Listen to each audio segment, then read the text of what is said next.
with Momentum Live. We're talking about mindset and entering and working with the uncomfortable here with Nicole Hamilton. And I want to introduce to you her body of work because she is very well rounded in the media as well as in the dance industry. And so here we go. Thank you for coming. You're welcome. Yeah, I'm so glad to be here. Yeah, especially because you're a busy woman. So I want to say thank you so much. So Nicole Hamilton is the founder and artistic director of, is it Inika? Did I pronounce it right? Inika Dance Industries. A certified dance educator, a member of Dance Masters of Canada and Dance Masters of America. And you just came back from a competition, right? I did. Yeah. Where was it again? I was in Vancouver. Burnaby, to be specific. Okay. Yeah, so Burnaby. you did a whole weekend of adjudication. I did, yeah. It was a beautiful week. Oh, that's nice. I always envy the adjudicators because it takes a lot of mental stamina to get through and be present with all of the... With the students, it's a long process, but it's totally worth it. Nice. Yeah, and we'll get into that too. I know, because I want to pick your brain on that, because as a dance mom, anyway, I can go. Moving on, she is served as a faculty member, master workshop leader, mentor, and guest teacher at institutes across Canada and the US, including but not limited to George Brown College, University of Toronto, and York University. And Hamilton serves as a reporter with Dance Channel Television, is a contributing host on the Career Buzz show, and a producer with Turnout Radio, CIUT 89.5 FM.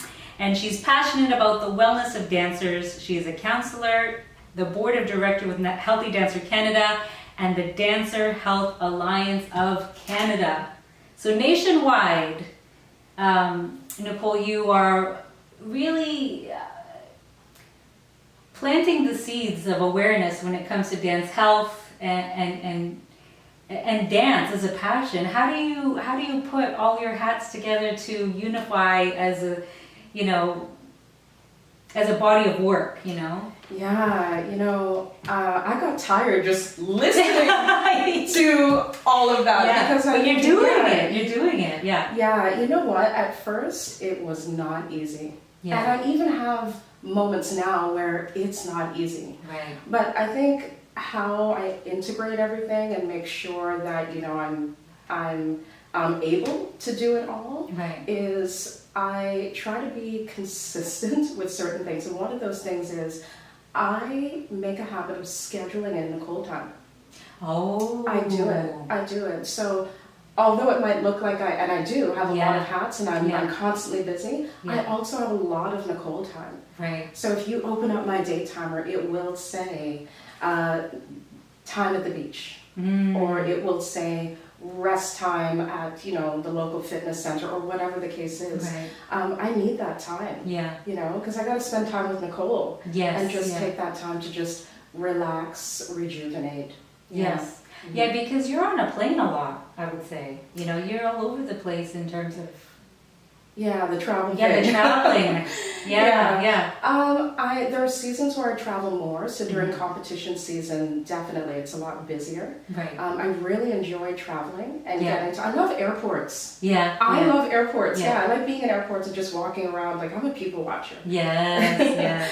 But it can be very tiring sometimes to travel, especially when you're traveling to places that have, for example, being in Burnaby last week, that's a 3-hour time difference. So it takes a little bit of time for me to kind of readjust and recognize, I'm in a different time zone. So making sure that I schedule that time with Nicole to rest, rejuvenate, realign, so that I can make sure that I am consistent is important. Right.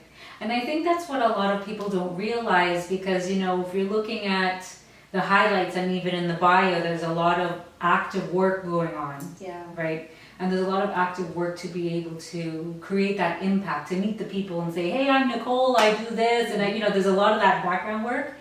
Yeah. But it's true. It's finding the spaciousness in your schedule, and you actually write it in. I do. Yeah, that's good. I do. Good. Because if I don't write it in, it's not going to happen. Right. And I realize that. And because I'm a workaholic, you know, and sometimes in a bad way. Yeah, yeah. And that means that sometimes I can work 14 hours and I make it happen. Yeah, so I will make sure that I'm working and working. And it took me some time to kind of figure this out. Right, yeah. But I realized, I've got to actually write it into my calendar so that I recognize that, okay, it's 2 o'clock in the afternoon, stop. Right, Stop. yeah. Stop what you're doing, take a 1 hour break, whether that is to, you know, read a book, or as I said, head to the beach, or do what I've got to do to make sure that I'm, again, realigning. Yeah. And I find that, it's impossible to be mentally focused for the full amount of time that you're awake. Mm-hmm. So do you find that you've taken a look at your patterns or your energetic patterns, and then when you start to fade or lose focus, that's when you take a break, or whenever you squeeze it in? Like, what's It's both. Yeah. I make sure I schedule it in, but I know when my body is starting to change and telling me you're shutting down, so it's time to stop. But again, I've not always been good at this. Yeah. I mean, I've become better over the years, but I still see those peaks of times where I'm like, whoa, I'm reverting back to my old ways, and I'm working too much, and I need to take a break. For me, one of my indicators is that I've been a migraine sufferer for years. Right. So for me, when I get that migraine, that's my indication, or that slight headache, that's my indication. Stop what you're doing, because either you're not hydrated enough or you're working too hard. But again, it's such a work in progress, because there's sometimes as artists, we're like, okay, I gotta keep going. Yes, yeah. Right? And I've been guilty of that. I've gotta keep going, I've gotta keep pressing. Yeah, the head hurts a little bit, but I can work through it. Right. You know, so recognizing and understanding our bodies, what we're capable of doing when we need to stop, is so key. Yeah, and I know it's true when I have that similar problem where sometimes it's launch time, or sometimes it's, you know, you have to kind of focus on the work, and I don't believe there's anything as such thing as balance. I like to call my life like sprint interval training, where like you go hard and then you can walk the rest, and you go hard and then you go walk the rest. Ooh, I like that. Yeah. And then sometimes the season is that you just have to get your work done, and the workouts or your self-care will look a little bit different, but you just have to get it in. Yeah. Maybe it just means you eat without the phone. Right. Like, because I find that I multitask sometimes. Yeah, I do as well. Yeah. Because it's what we're trained to do. Yeah. And it's that hyper-vigilance that can get addictive, because you feel like you're in control, but at the same time, then the body doesn't have time to recover. Right? Yeah, it's so true. And I found that because we're trained to do that, because we're trained to just keep going, that the show must go on, because of the fact that we're constantly trained, and that was integrated like from a very young age for me to keep going and keep pushing as an artist. There's so many times where I just will all of a sudden I literally would just crash. Yeah, it's not sustainable. It's absolutely not sustainable. And because also, you know, one of the things I recognize as well, which I'm sure you're familiar with, is the whole idea of perfectionism as well. You know, and there's a lot of that as well that's really been, that's kind of manifested in certain ways into our art form. So feeling like I have to be on my best, looking at my best at all times, operating at 100% is something that has been, just again from a young age. So I recognized, okay, time to plan in that rest time, time to stop, time to take a break, realign, and also recognize that operating at 100% is not feasible all the time. Not all the time, yeah.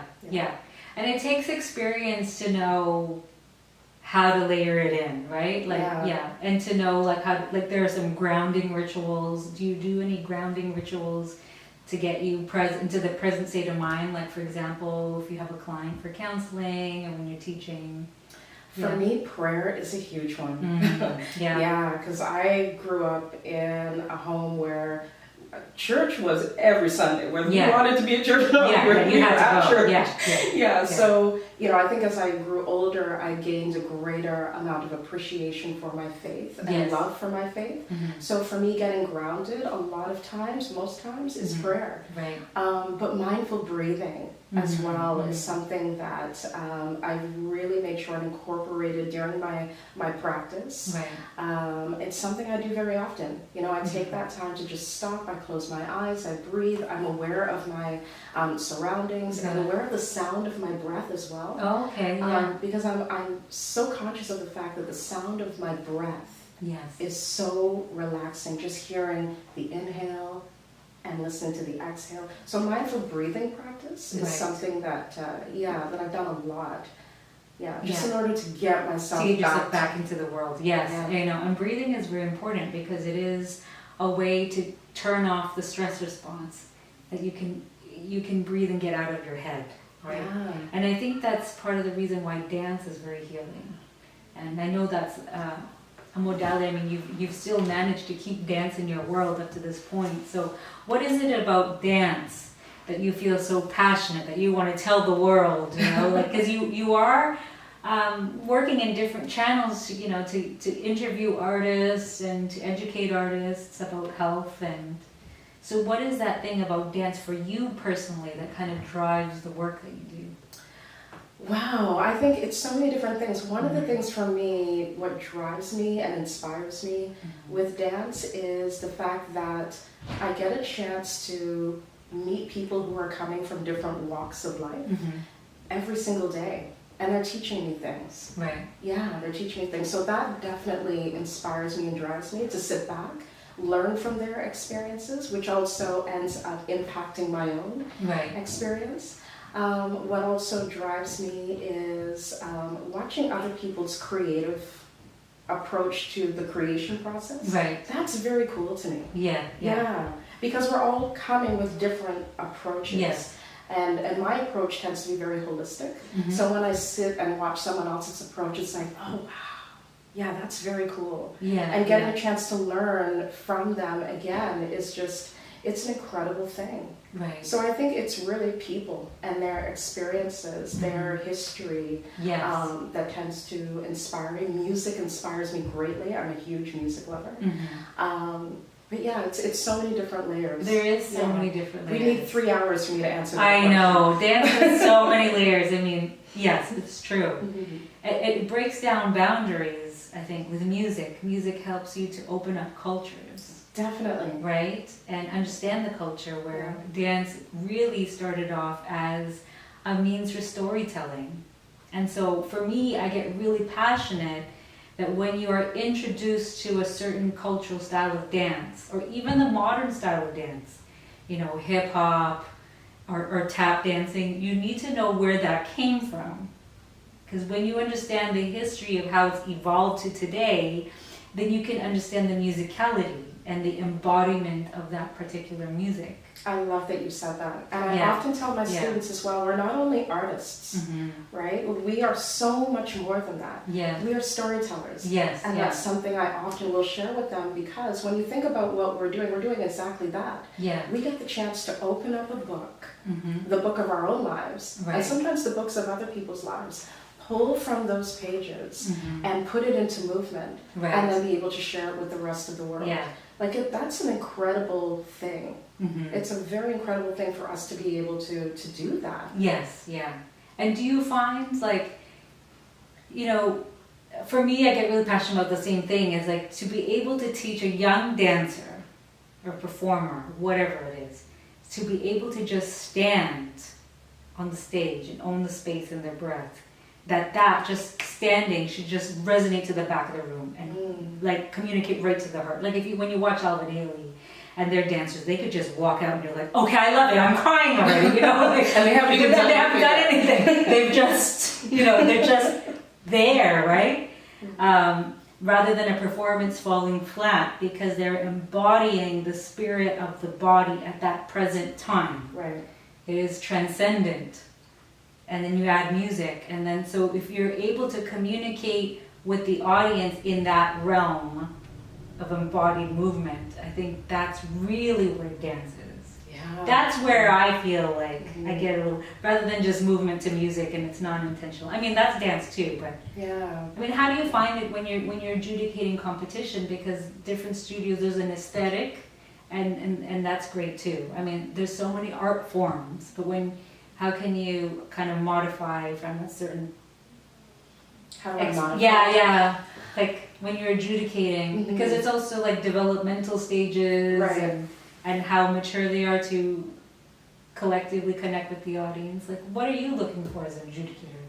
Intention and purpose. Okay. And it's something I will say often into that microphone. Right. You know, where's the intention? Where's the purpose? Right. You know, in what you're doing, because I'm so proud of you. I see it. Yeah. I see it. And it's something I think that we do need to ask ourselves when we are doing this work.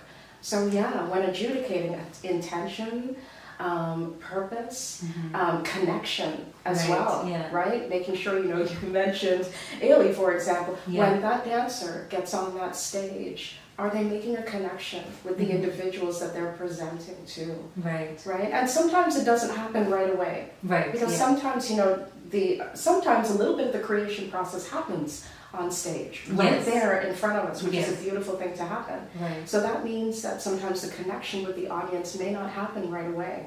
But once they start to move, is it progressing towards that? So I'm not only looking for that. Is there a connection? Is there that intention and purpose, as I mentioned? Are you believable? Right. And that's huge for me. Do I believe you when you are presenting? I want to be able to feel something, whether that's happiness or even anger. I want to be able to get something out of that performance. So believability is huge. So what would you say, like, how can a young artist or a mature artist become believable? You know, a mentor of mine told me many years ago, and I love this. And shout out to Roger Gushway, because he was just the most amazing apostle and pastor in my life. But he said, if you don't believe it, Nicole, when you are performing, when you're presenting, if you don't believe it, your audience is not going to believe it. And that has always resonated with me. And so what I would say to an artist is, do you believe it yourself? Because if you walk out on that stage and you don't believe the story that you're telling, but you expect other people to believe it, it's going to be a little bit difficult, because the audience is smart. They're wise. And they'll be able to recognize, there doesn't seem to be a connection between that artist and the music or the story that they're telling. So no, I can't connect with them. So what I would say to an artist is, do you believe it? And the way in which you can believe it is meditate on it. Meditate on that song while you're washing the dishes. Meditate on it while you're sitting on the bus. Meditate on that story. And then, of course, get the movement in your body in the studio, right? But make sure that you're meditating on it so that you can believe that story. You can believe what you're supposed to be presenting, so there's intention and there's a purpose when you're presenting it. So you got to meditate on it so that it's believable for you before it's believable for the audience. That's right. And so a lot of this stuff, I know, really is driven by mindset, because you have to have intention. You have to intentionally put yourself in the proper frame of mind, because when you don't feel like doing it, when you don't really believe it, but it's not your choreography, right? So how do you shift your mindset so that you can output something with more impact? If you don't believe the story. Let's say because it's a job. It's a job, or you're a young one, and this is what your dance teacher gave you, and you're like, oh, okay, you know. That's a great question. Ask questions. That's what I love telling dance artists. Ask questions. It's okay. Know the value of your voice and know the value and importance of the questions that you have. So if you are feeling like you're not connecting to a piece that a choreographer has given you, you've got to ask the question. It's so important. Ask that choreographer, what inspired you to make that piece? Where's that story coming from? I'm having trouble connecting with it. I don't really fully understand it. And I really want to be able to give it my best. So ask the choreographer questions about the piece, its inspiration, where it's come from. And then from there you can fully understand to embody it. I know recently I started to learn elements of Filipino folk dance, but I didn't grow up with it, and working with professional dancers who kind of just know it was quite intimidating. So understanding, okay, what does this movement mean? What does this move, you know? And they're like, oh, well, that just means this. And I'm like, well, I had no idea. Right. You know, I'm just mimicking, because I think dancers are very well trained in copying, right? And then, you know, when you get to a certain level where you can copy the groove, you can copy the mood, but then if you don't really understand why, then, you can only take that performance so far, right? 100%. Yeah, it's so important for us to ask questions. Right. Yeah, and I really believe that once we continue to ask those questions, it also does a lot for us. It does more than us understanding the fabric of the movement. It actually gives us a greater understanding of the work that we're doing, why it even exists. Right. So yeah, asking those questions is huge. And so when we talk about stepping into the uncomfortable, because, you know, asking the questions makes things less uncomfortable because we're empowering ourselves with the information. But, I mean, growth only happens when we're out of our comfort zone. So what are some of your tools that you've done to grow? Because it takes a lot of courage to be able to be a producer of a show and, you know, adjudicate and be a counselor. You know, you're very well involved, and there's a lot of learning to do in those processes as you're involved with these many committees. And how do you press forward in learning new skills? Yeah, I think, you know, there have been a lot of times where I've had first times, and it was scary. Yeah. You know, because I've never stepped into that zone before. Right. You know, stepping into being a reporter for Dance Channel Television, when I finally got that opportunity, and knowing what might look, what that opportunity might look like. Right. But in particular, the work that I do on a weekly basis with Turnout Radio, that was scary. Yeah. Because I'll never forget getting onto that microphone for the first time, and just thinking, what am I going to say? What am I supposed to say? Right. Honestly, it goes back to asking the questions. Right. I asked a lot of them. Yeah. Because I wanted to make sure that I was doing the best that I could. Right. But also, one of the things that I tend to do, even more so the older that I'm getting, is I just jump in. I just be like Nike and I just do it. Because if I just sit back and I do this, I will analyze, okay, what will work about it, what potentially might not work, and I realize I start to create this inner dialogue. That's right. And I don't want to allow any negative messages to come in. Right. So how do I do it? Is I ask those questions. I make sure that there's a positive dialogue that's going on within inside of Nicole. Right. I tell myself that I can do it. I tell myself I'm going to be amazing. Right. So I create that inner dialogue, and I make sure that there are consistent positive messages. I'll tell Nicole, you're going to be good at this. This is going to be awesome. Today's going to be the best day of your life. Right. Every single day, Blessyl, when I wake up, every day, I tell myself today is going to be the best day of your life. Every single day. Even if I had a hard day the day before, I make that declaration.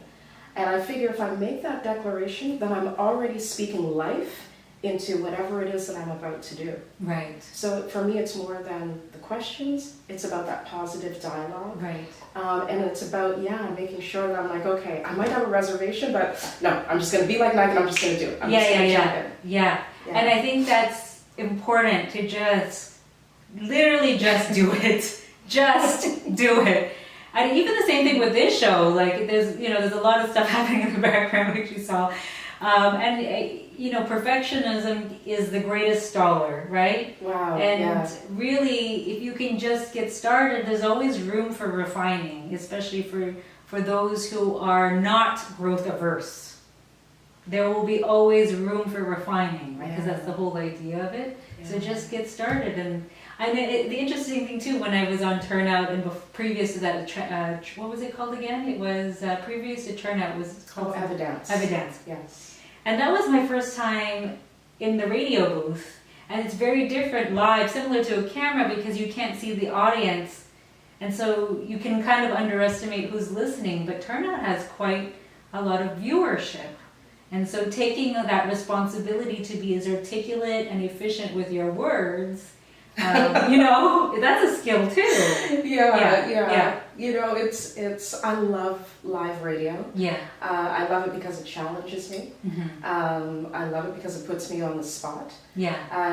Perfectionism is something that can, try to rear its head, its ugly head. Right, To try and make you feel like you have to be constantly perfect. Mm-hmm. And the thing is that none of us have, at least I don't believe, none of us have the ability to be perfect. Right. Perfection is not attainable. Right. It's not. Being at your best is attainable. Yes, yeah. So what I've found that I've had to do whenever it is that I make a mistake, because I will. Yeah. And I have. Yeah. On live radio, yeah. right? I might mispronounce something. Right. And in my early days, I would immediately have self-doubt. And I think, oh man, I made so many mistakes. How embarrassing. There are thousands of listeners. Nobody's going to listen to this show again. Because of that mistake. That's right. But one of the things that, again, I've started to include the past many years, I would probably even say close to the past few years, is instant forgiveness. Oh, instant forgiveness. Instant forgiveness. Because it's not something that I used to do. I would labor on that error or that mistake for hours, for weeks, for months, for years. Oh, wow, Yeah, literally labor on it because I felt like my brain was wired to try and attain perfection. Yes. Right? So what I've been doing is saying, nope, I'm instantly forgiving myself. Instantly. Yes. And I found that that's been easier for me to do in the last couple of years. Again, it's not easy. Yes, because sometimes it rears its ugly head, that perfectionism. Yes.